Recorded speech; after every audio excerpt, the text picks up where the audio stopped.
Bien, jóvenes, ahora sí creo que sí se puede observar el material. Estamos en la semana 15. En la semana 15 ya no se tienen que desesperar, vamos culminando y eso es importante. Nos faltan unas 3 clases aproximadamente para que usted ya se sienta liberado, liberada y pueda también disponer de su tiempo, ¿verdad?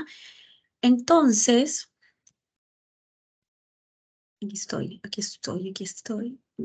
Ahí estoy. Muy bien. Entonces, lo que tenemos básicamente es ya tratar el tema de la vanguardia. No sin antes, no sin antes recordar que que tenemos ciertos elementos previos que reconocer. Por ejemplo, eh, recordar que tenemos un poeta simbolista, Eguren. Tenemos a un precursor del modernismo, Manuel González Prada. Luego tenemos a nuestro poeta modernista, Chocano. Luego tenemos ese puente que se colocaba entre el modernismo y el vanguardismo, el postmodernismo, Añastegüren y Valdelomar. Son puntos que debemos recordar para dar ese salto y pasar inmediatamente a la vanguardia. Los vanguardistas son deudores de los simbolistas. Les llama mucho la atención el cromatismo, la musicalidad, pero sobre todo su idea de sugerencia. Esa consigna de que el poema no lo puede decir todo. Esa consigna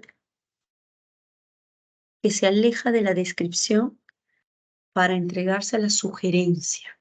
El poema es una sugerencia. Por lo tanto, se vale, en el caso de los simbolistas, en símbolos y metáforas. Entonces, eso le cae muy bien a los vanguardistas, símbolos, metáforas, y le agregamos el elemento fundamental, libertad.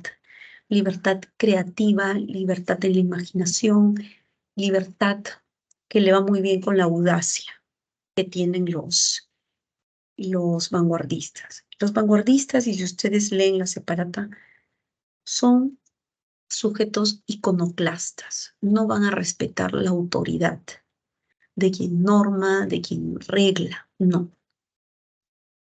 Los principios deben ser derribados, los principios anteriores, los principios del arte clásico, eh, las normas, las reglas, e incluso el lenguaje. Incluso el lenguaje. Entonces, miren lo que tenemos aquí.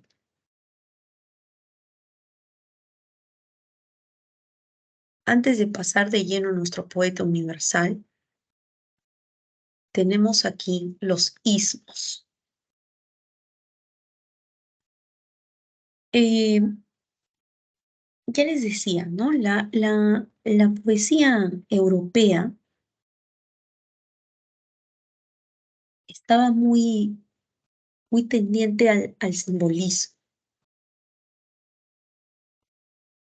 porque le llamaba la atención ese culto al símbolo, a la metáfora, y porque se estaba practicando la poesía pura. Recuerden que la poesía de Buren no es una poesía que tenga ningún tipo que tenga algún tipo de interpretación social, económica, política, no.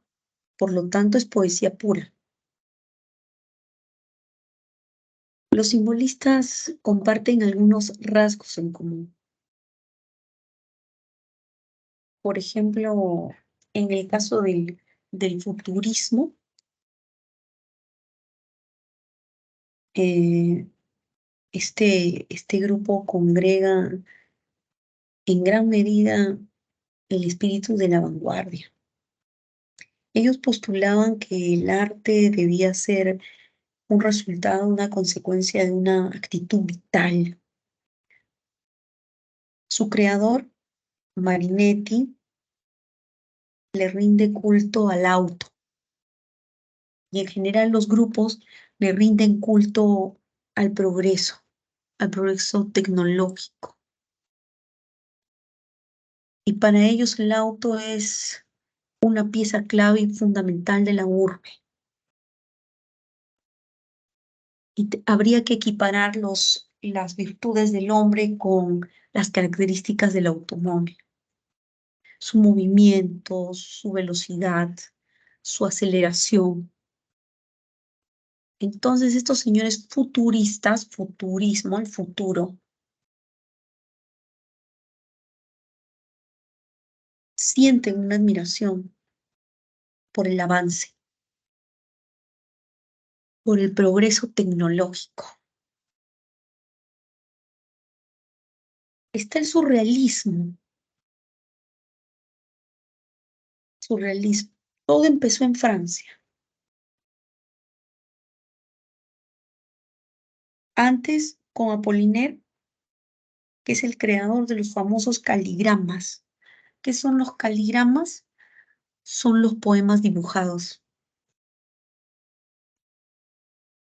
Pero el surrealismo con Apollinaire era una entrada a lo que crearía más adelante André Breton. André Breton y este grupo de surrealistas habían leído Freud, a Sigmund Freud, y estaban encantados con la idea del subconsciente y tenían como objetivo liberar al ser humano de esas ataduras, de esas reglas que le impiden mostrarse tal cual es. Pero para ello, los surrealistas van a recurrir a la técnica de la escritura automática. ¿Y qué es eso? Usted dirá, ¿qué cosa es la escritura automática? En el caso del surrealismo. Bueno, escribir dejando que el pensamiento fluya libremente.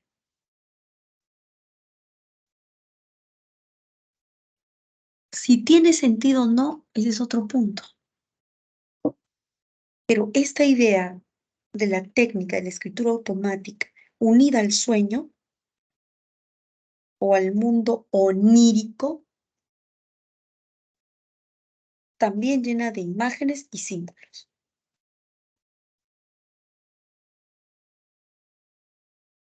Ahora, cuando hablamos de lo onírico, de los sueños, nos vamos a dar cuenta que nuestros sueños no tienen ni pies ni cabeza. Por eso es que se busca interpretar los sueños también. Lo que los realistas hacen es crear metáforas, pero son metáforas muy ilógicas, muy demenciales, muy alucinantes. Son metáforas caprichosas.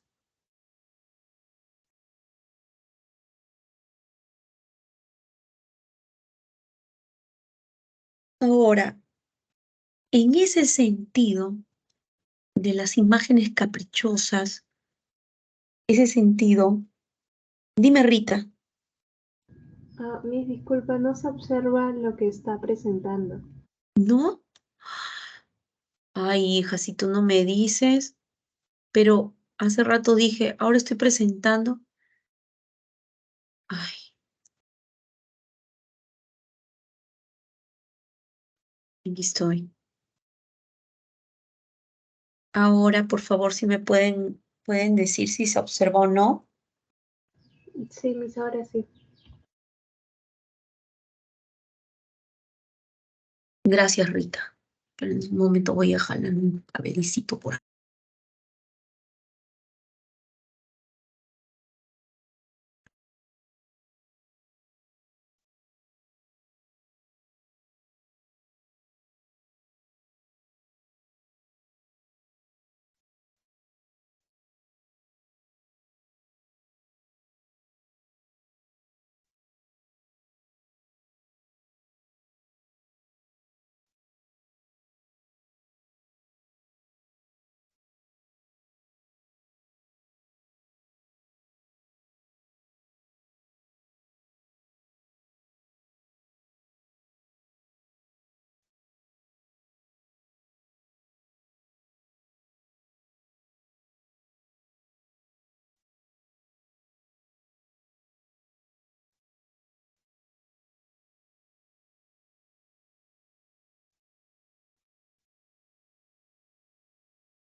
Ya bien, cuando ustedes vean que hay un problema, no piensen que es el de su máquina, sino así como acaba de hacer su compañera, lo da a conocer. Lo da a conocer, por favor, para estar en sintonía. Bien, entonces, estos sismos tienen algo en común, ¿no? Esta especie de rebeldía en contra del sistema, y yo ya les había comentado que el sistema les ha fallado. El sistema capitalista, el positivismo, les ha fallado con la Primera Guerra Mundial, 1914 a 1918. Entonces el mundo se ha enfrentado, a pesar de los avances tecnológicos, el mundo se ha enfrentado. Y eso es a inicios del siglo XX. Primero cuando el mundo estaba dividido en una serie de imperios coloniales. Y por eso es que las rivalidades desencadenaron en la Primera Guerra Mundial. Y un año antes de acabar esa guerra, 1914, 1918, un año antes, o sea, 1917, ¿qué se produce? La revolución socialista en Rusia. ¿Y qué entonces qué va a pasar con el comunismo? El comunismo, me refiero al comunismo soviético, se va a consolidar. ¿Y qué está pasando en el resto de Europa y en Estados Unidos? Crisis económica. Crisis económica. Las industrias se paralizan, desempleo, hambre, y hay una tensión social. ¿Por qué? Porque hay crisis, pero también el temor de que se vaya a expandir el comunismo. Y como hay ese temor, ¿qué aparece en Italia? En Italia, ¿qué aparece? El fascismo. ¿Y en Alemania qué aparece? Por favor, el El nazismo. nazismo, ¿no? Exactamente, gracias. El nazismo. Entonces, todo tiene una razón de ser. No hay espacio para el cisne, para los elfos, para las reinas, para los reyes, para los palacios. Y entonces, ¿qué sucede? Ya no me sirve, ya se agotó el formato del modernismo. Se agotó el formato del modernismo. Ojo, pero bueno, se agotó el formato del modernismo, pero al menos en nuestra realidad está el realismo. Pero les dije que los vanguardistas son deudores de los simbolistas. Lo que menos quieren es copiar la realidad, porque el realista copia la realidad. La copia, como lo hacía, por ejemplo, el realismo ruso en extremo,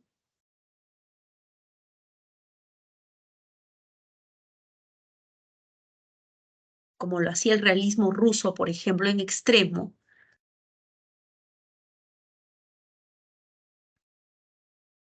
en Francia, y aquí estamos viviendo un realismo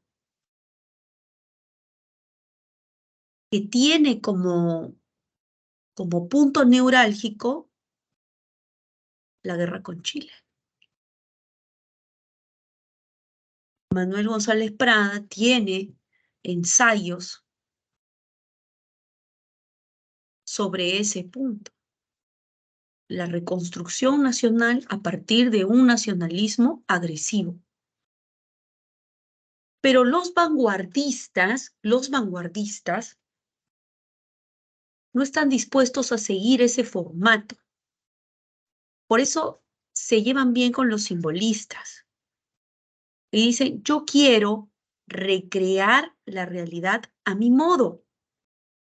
Yo la voy a interpretar a mi modo. Los surrealistas a través del onírico, mediante la técnica de la escritura automática. El futurismo a través de el emblema para ellos del avance tecnológico, el auto. El dadaísmo, los dadaístas eran los más fieros defensores de esta nueva forma de escribir. Pero lo que pasa con los dadaístas es que se convirtieron en fanáticos. Entonces, cuando tú te conviertes en un fanático, lo hemos visto, lo que pasa es que pierdes el norte. Los dadaístas eran demasiado violentos, agresivos, casi eran como terroristas. Pero sí son los responsables, por ejemplo, si ustedes se dan cuenta, ya dice Dada, Mati, dadaísmo. Eso es suave, ¿ah? Eso es lo más liviano. Hay conceptos y productos que no se entienden. No se entiende. Pero los dadaístas buscaban eso. Eran anti todo.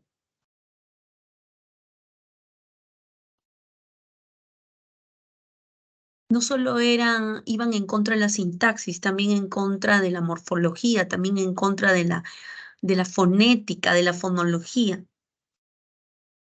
Ya no importaba si lo que presentaban tenía sentido o no. En la mayoría de los casos no tenía sentido.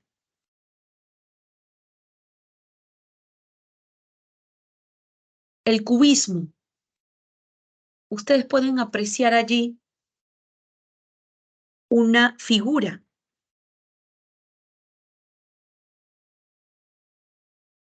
Un cuadro, ¿no?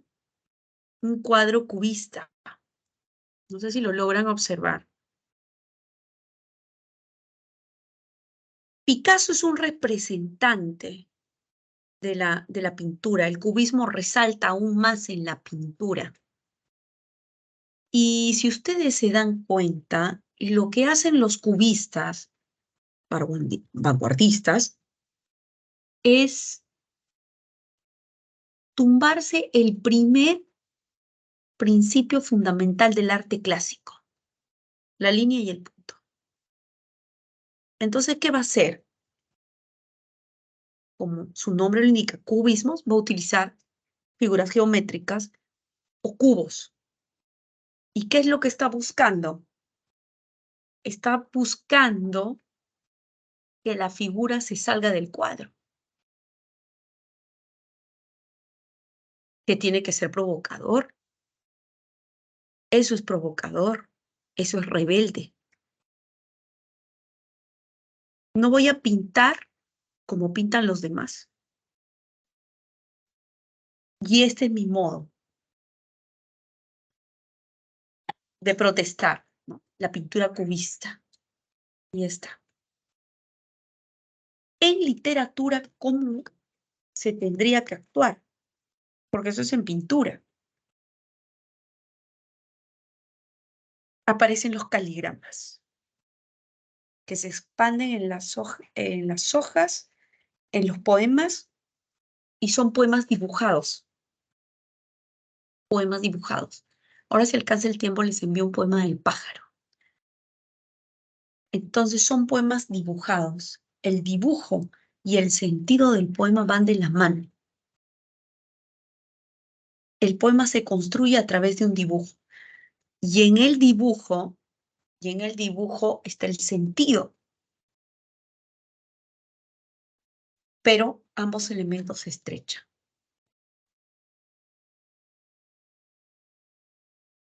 Expresionismo. ¿Ven ahí la imagen del horror? Lo horrendo, el horror, el susto, el dolor, se puede mostrar en poesía. Sí, se puede mostrar. ¿Por qué no? Es parte de la vida. Hay que expresarlo. Los cuadros expresionistas fueron muy, muy minuciosos en ese sentido. Muy minuciosos. Así que ahí lo tenemos. Escrito. El horror, ¿no? No cabe duda que Vallejo ha leído todo esto. Vallejo lo ha leído. Vallejo ha leído a los cubistas, a los surrealistas, a los futuristas, a los expresionistas y a los dadaístas. Los ha leído, los ha aprovechado.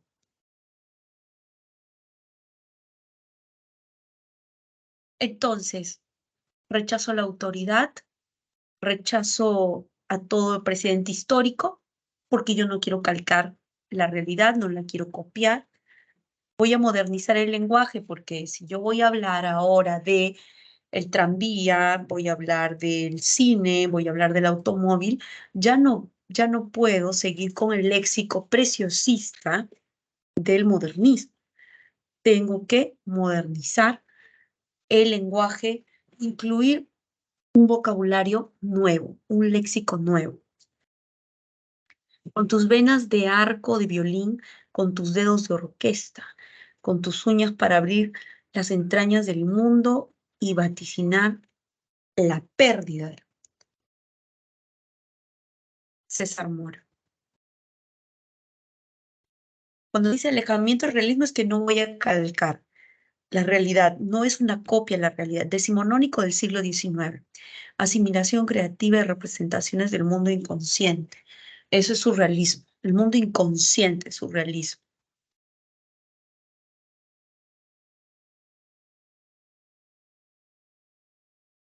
Vallejo también es consciente que está dentro de la modernización y por lo tanto también modifica su lenguaje. Aunque es un poeta, como dice Marco Martos, es un poeta ternuroso, ternuroso, ¿no? Bien. Experimentación en todos los niveles de la concepción estética.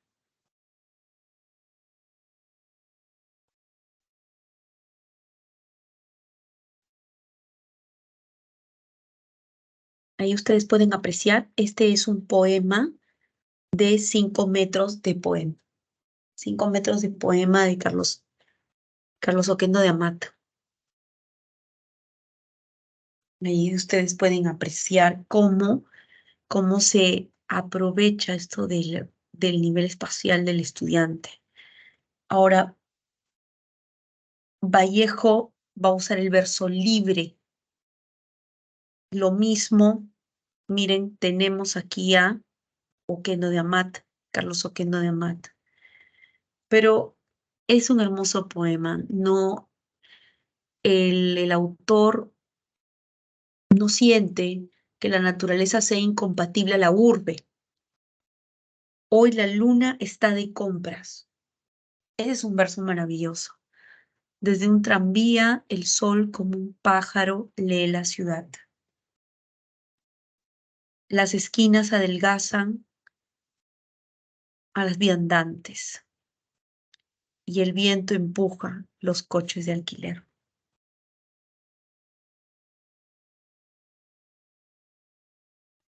¿Qué tenemos aquí?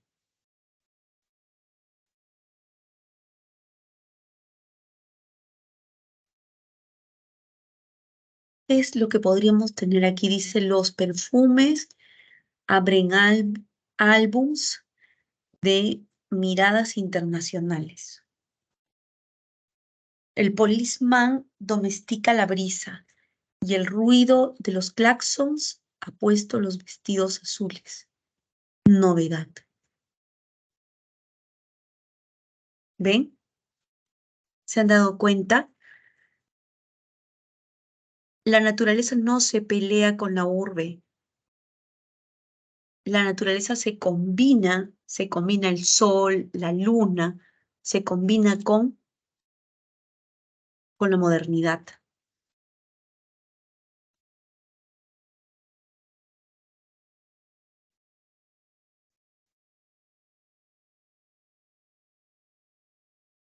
Ahí están los representantes.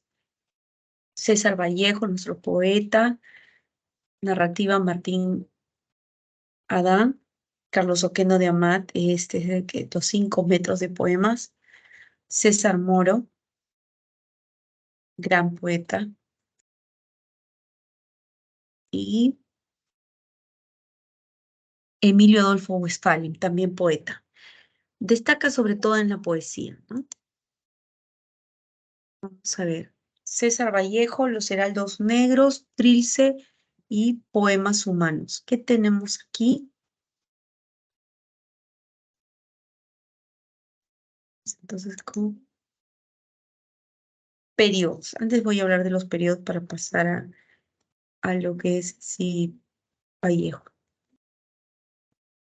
¿Ya?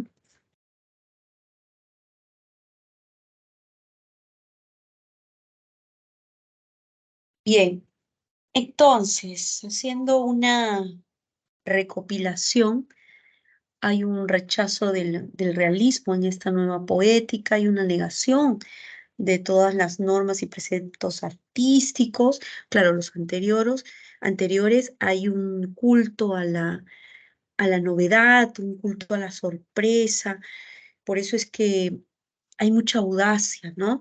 Hay obras desordenadas, hay obras estrafalarias, eh, obras que te chocan, te escandalizas. Eh, ese era el propósito, ese era el propósito para los vanguardistas, que te asustes, que te escandalices. Imagínense. Luego también hay una admiración, como lo dije hace un momento, por la velocidad, por el progreso, por el movimiento, eh, por la vida moderna, por la vida moderna. Y hay una destrucción de la sintaxis también. Miren, la sintaxis ordena las palabras dentro de una oración. Pero ¿por qué esta destrucción es tan importante? Porque es la única forma que tienen los vanguardistas de violentar las normas académicas. Recuerden, la Real Academia Española en nuestro caso. Entonces yo, como poeta vanguardista, voy a violentar las normas académicas de las lenguas y eso es una señal de mi protesta. Pero además no solo es protesta, sino que yo quiero, deseo hallar formas novedosas. ¿Para qué? Para expresar, pues, la realidad. Si hay más tecnología, eh, tecnología una industria emergente, más comunicada, entonces prefiero el verso libre y en la búsqueda más radical todavía del verso libre, opto por el caligrama, que ya voy a buscar una. Esto es un caligrama, pues, ¿no? Esto de aquí, en la medida que por aquí va el reclam, no, solo es una disposición, esto no sería un caligrama, es una disposición. Yo lo veo como una máquina de escribir, ¿ah? Y van saliendo las palabras, porque luego aquí menciona, aquí en el penúltimo verso, se dan cuenta, menciona una máquina de escribir.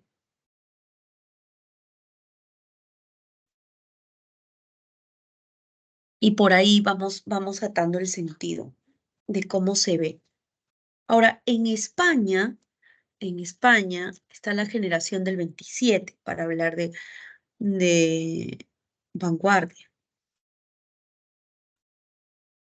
Ahí está Lorca, claro. Pero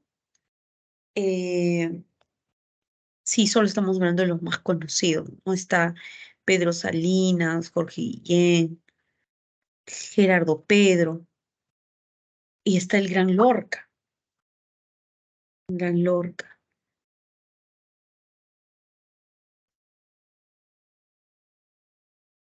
No sé si han escuchado también a Luis Cernuda. No Pablo Neruda, Luis Cernuda. Bueno, esa es la generación del 27. Y Federico García Lorca es brillante, ¿no? Brillante. Eh, Aquí está.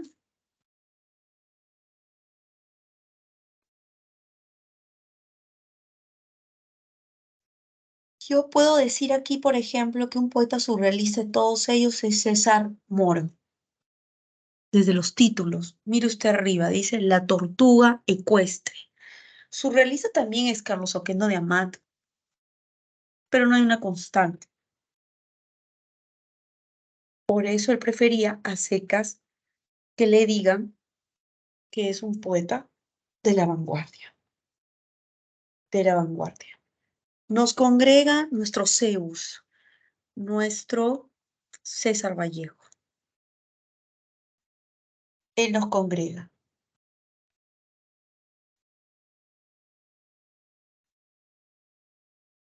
César Abraham Vallejo Mendoza es nuestro poeta universal.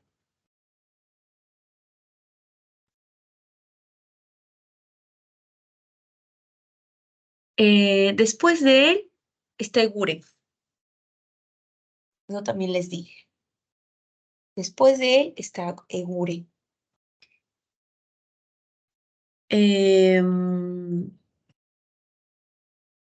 Vallejo es uno de los grandes poetas.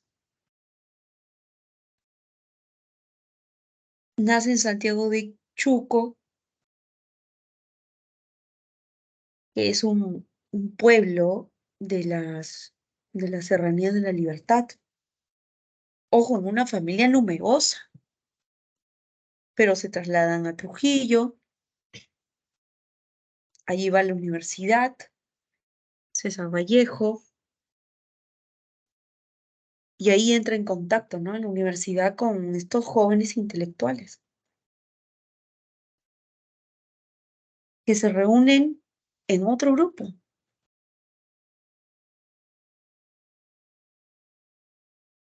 el Grupo Norte.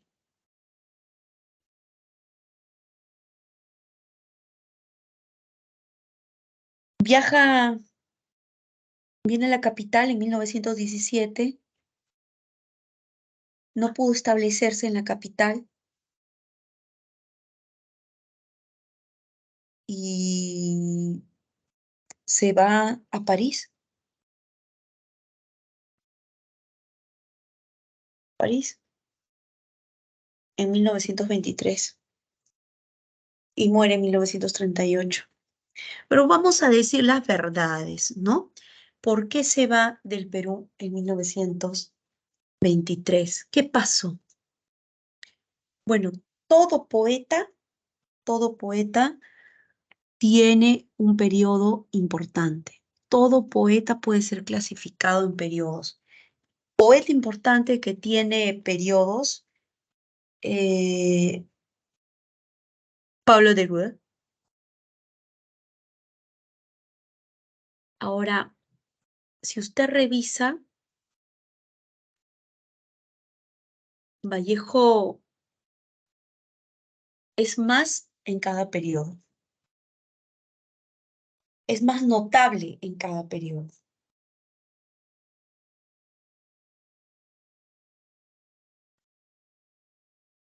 Aquí ustedes pueden apreciar el primer periodo de influencia modernista, el segundo de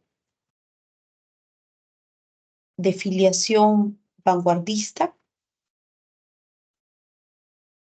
y el tercero ya de compromiso político. Vamos al periodo modernista.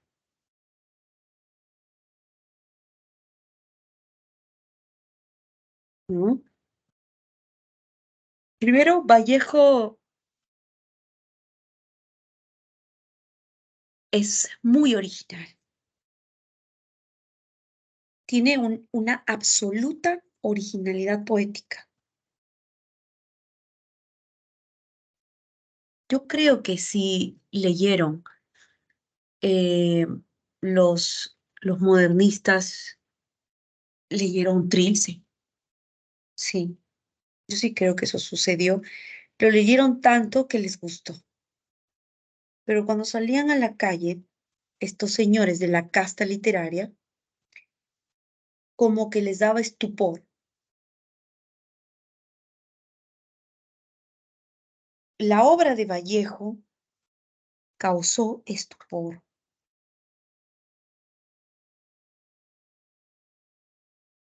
Y uno dice, ¿pero por qué?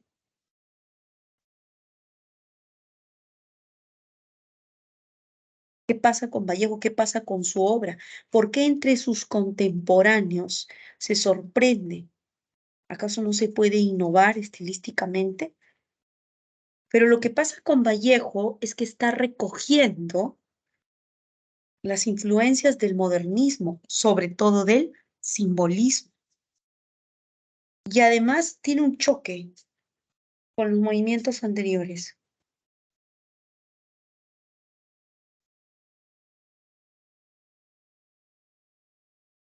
¿Qué es lo que sucede con estos contemporáneos? ¿Qué pasa con el romanticismo?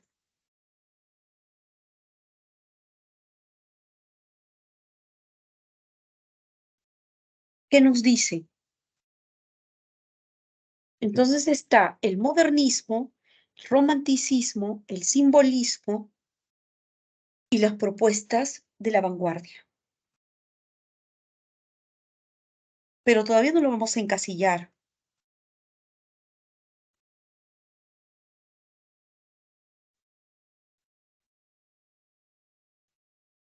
Lo otro es, ustedes pueden ahí observar pasos lejanos. Yo hubiese colocado los poemarios más importantes, ¿no?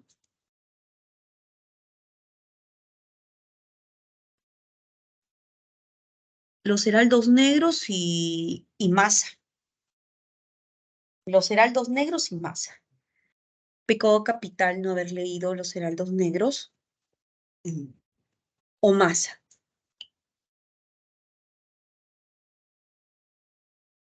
Pero decía, ¿de dónde le venía esta absoluta originalidad poética que causó pues vergüenza, causó estupor, enojo, incomprensión entre sus contemporáneos? Pero también, ¿de dónde es que extraes esa temática profundamente humana y dolorosa? ¿De dónde sale? ¿Cómo así Vallejo se siente identificado con el sufrimiento de los demás humanos? ¿Cómo?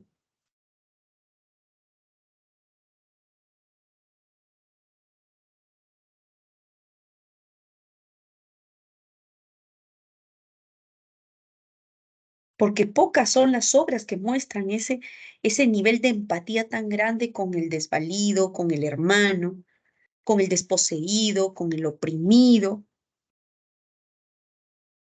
Entonces, ¿qué tiene Vallejo?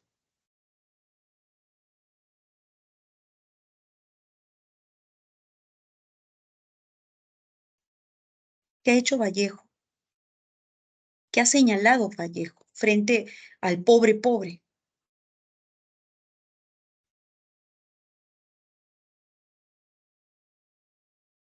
Y Vallejo ya tiene, ojo, esas ideas políticas. 1938, ya era un hombre consolidado en ideas del socialismo. En concreto, vamos a ser concretos, marxismo.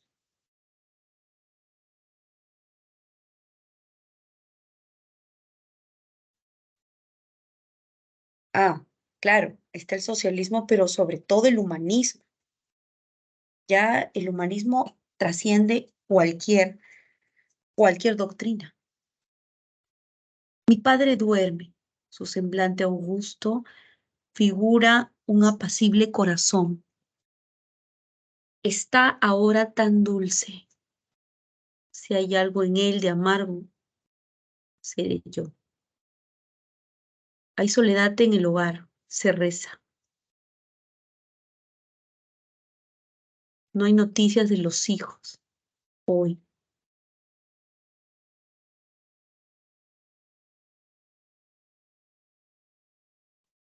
Mi padre se despierta, ausculta la huida a Egipto, el restañante adiós, está ahora tan cerca.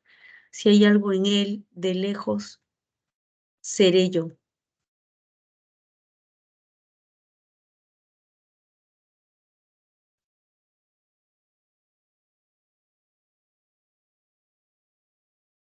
Si hay algo en él, de lejos, seré yo. Y mi madre pasea allá en los huertos, saboreando un sabor ya sin sabor. Esta hora tan suave, tan ala, tan salida, tan amor. ¿Qué es lo importante de este periodo de filiación modernista? Claro, aquí todavía, si se hace un balance, en su mayoría, todavía Vallejo tiene filiación modernista. ¿Cuántos poemas hay en Heraldos Negros? 64 poemas y 6 secciones. En la última sección, en la última sección podemos ya ver esa originalidad, no tan fuerte, no tan intensa, pero es visible, es visible. Entonces, en esa última sección está Idilio Muerto. En esa última sección está el poema a mi hermano Miguel.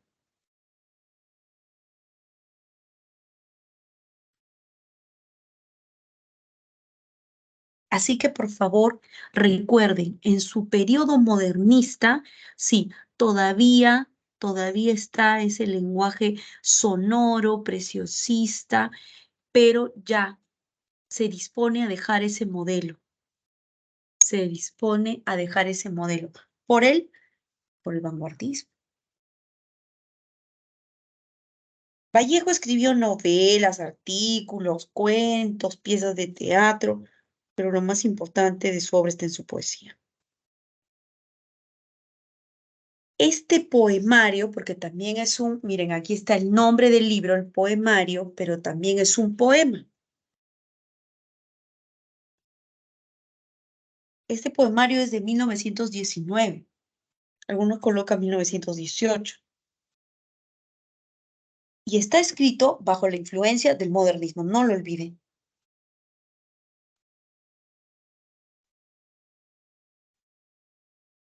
No se olviden de eso. Allí, con ese libro, bajo la influencia del modernismo, Vallejo descubre su infancia serrana, sus recuerdos familiares, gracias a quién, a Valdelomar. Pero ya está consciente y ya quiere faltar el respeto a la literatura con él. Hay golpes en la vida tan fuertes. Yo no sé. Eso es lo más antiliterario que puede existir. Habla del dolor, habla de la naturaleza del dolor, pero dice, yo no sé.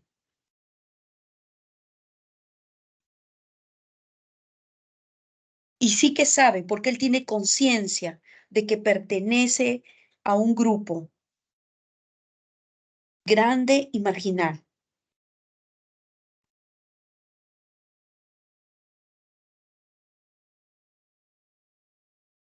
Entonces,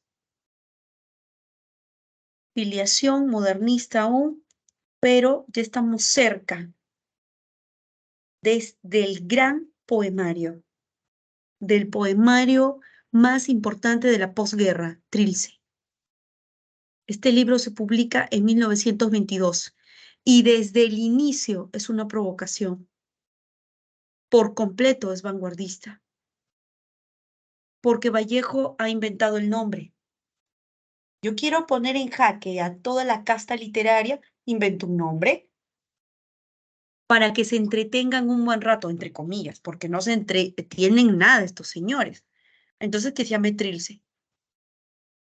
Vallejo inventa esa palabra y dentro va a crear imágenes, metáforas sorprendentes.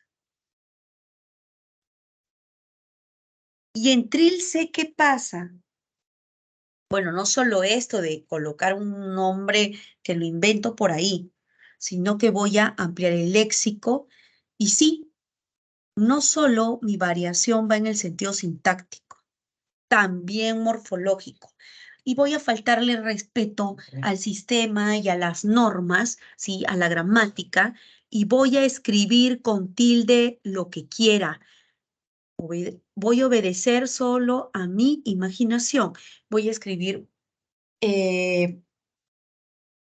con mayúscula. Voy a puntuar también, la puntuación va a ser caprichosa, el uso de las mayúsculas es caprichoso el uso, y voy a comenzar. Ya no voy a enumerar, mis poemas no tendrán título. Voy a enumerar y no voy a enumerar con el número que todos, para todos es conocido, sino que lo haré en números romanos. Miren, ahí está, 2, tiempo, tiempo. Trilce se publica en 1922 y la casta lee Trilce y le dice a Vallejo que tiene dos opciones, o se va o se suicida después de lo que ha hecho. Y Vallejo se va del país en 1923. Pero claro, miren lo que no entienden los ojos modernistas. Gallos cancionan escarbando. Y los modernistas dicen, ¿cómo va a colocar gallos? ¿Dónde están los cisnes? Tráiganme a los cisnes. ¿Dónde están los elfos, los duendes, los reyes? Ahora los gallos cancionan escarbando en vano, boca del claro día que conjuga. Era. Mañana, mañana. ¿Por qué coloca con mayúscula la segunda palabra? ¿Y por qué pone punto? ¿Y por qué escribe lo mismo junto y con mayúscula? ¿Qué pasa con Vallejo? ¿Por qué dice cosas que no tienen sentido? Bomba aburrida del cuartel La Chica. Entonces destruyo no solo la sintaxis, hace lo que hicieron los dadaístas en su momento, pero los dadaístas solo destruían. Y Trilce recompone a su medida el lenguaje. Y eso es vital y eso es importante. No lo entendieron, lamentablemente. Ahí está. Miren ustedes, tienen una pregunta de este tipo. 999 calorías. Rum, tram, tramch, chas. Chas. Remeda al cuco. Ustedes imaginan los ojos modernistas analizando esto. El poema 32 de Trilce. Claro que pensaron que le había pasado algo en la cárcel. Tenían pena de Vallejo. El firmamento gringo baja, el sol empavado y le alborota los cascos al más frío.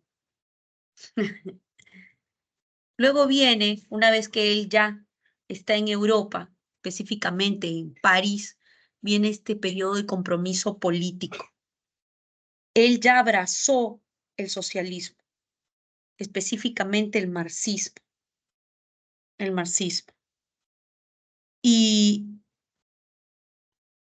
viaja a una reunión de escritores en España y justo se inicia en España la Guerra Civil Española. Y esto inspira a Vallejo. Vallejo muere en 1938 y estos poemarios se publican en 1939. España aparta de mí este cáliz tiene un poema importante y muy famoso, Masa. Cuando hemos leído Masa, creíamos que se trataba de un soldadito y que todos querían resucitarlo. No. España aparta de mí este cáliz y su inspiración está inspirada básicamente en la reconstitución de España. Así que es un canto y un rezo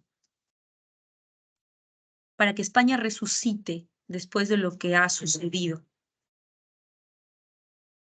Bueno, entonces esto estaba bien terminado.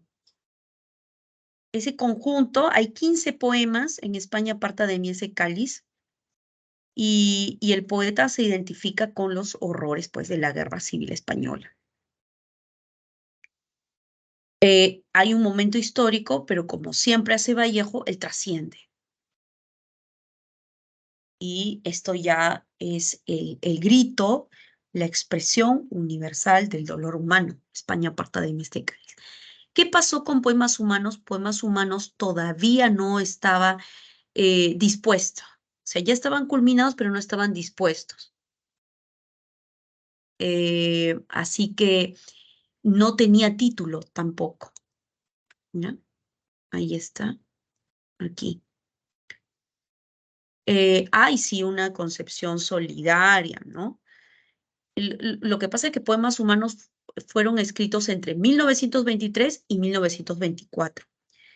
Y, y ambos poemarios, Poemas Humanos y España aparta de mí este cáliz, fueron publicados póstumamente. Pero en Poemas Humanos queda en manos de la viuda de Vallejo, Georgette Philippa, y ella revisa los poemas, que no, ni siquiera estaban en secciones, revisa los poemas con Raúl Porras Barnechea, y Raúl Porras Barnechea lee estos poemas que sí estamos de acuerdo. En Poemas Humanos la poesía social pues alcanza su máxima plenitud. Vallejo va a superar el estilo vanguardista y ahora configura una expresión propia, ya auténtica, para transmitir lo que ha transmitido desde Heraldos Negros, el dolor. El dolor, pero esta vez sobre el sufrimiento y las miserias humanas. Por eso habla de la concepción solidaria. Y esa concepción solidaria le viene de lo andino, de lo andino. Por eso hay un sincretismo. Recuerden que es el legado de Valdelomar, la mesa provinciana, eh, el poeta ternuroso, ¿no? Miss Valverde. Sí, buenas. ¿Qué tal? Su ¿Qué clase ya haces? acabó hace 5 minutos, Miss, y el profesor ya está. Uy, ya. Ahora ustedes aquí, jóvenes, mil disculpas con el profesor.